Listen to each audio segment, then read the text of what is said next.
পরিত্যক্ত বিল্ডিংয়ে বসে ডাকাতির ছক, গভীর রাতে হানা দিয়ে সেই ছক ভেস্তে দিল পুলিশ। ঘটনায় ৫ জনকে গ্রেপ্তার করার পাশাপাশি একটি আগ্নেয়াস্ত্র সহ ২ রাউন্ডের তাজা কার্তুজ, ৪টি খুকরি এবং ডাকাতির কাজে ব্যবহৃত বেশ কিছু সরঞ্জামও বাজেয়াপ্ত করে প্রধাননগর থানার पुलिस। ये देखिए किसी बड़ी घटना को अंजाम देने की योजना थी और उसी पर जो है सो पुलिस ने धावा बोला है। कई बदमाशों के पास के पॉकेट से, ये देखिए पॉकेट से धार हथियार यहाँ पर बरामद हो रहे हैं। बड़ी कामयाबी यहाँ पर मिली है प्रधाननगर थाने की सफेद पोशाक पुलिस को। जुड़े हुए थे और उसी आधार पे पुलिस ने इन बदमाशों को धर दबोचा है। ये तस्वीर देखिए, बड़ी कामयाबी यहाँ पर पुलिस को मिली है। कई बदमाशों को यहाँ पर धर दबोचा है प्रधाननगर थाने की पुलिस ने।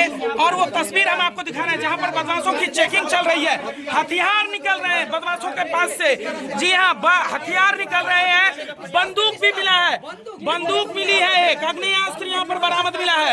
ये तस्वीर देखिए, बदमाशों के पास से आग्नेयास्त्र बरामद हुआ है। यहाँ पर गोली भी है उसके अंदर और किसी बड़ी घटना को अंजाम देने की योजना थी। उससे पहले ही प्रधाननगर थाने की पुलिस ने धर दबोचा है। बड़ी घटना को अंजाम देने की योजना को विफल किया है प्रधाननगर थाने की पुलिस ने। আজ শুক্রবার ধৃতদের আদালতে পেশ করা হবে।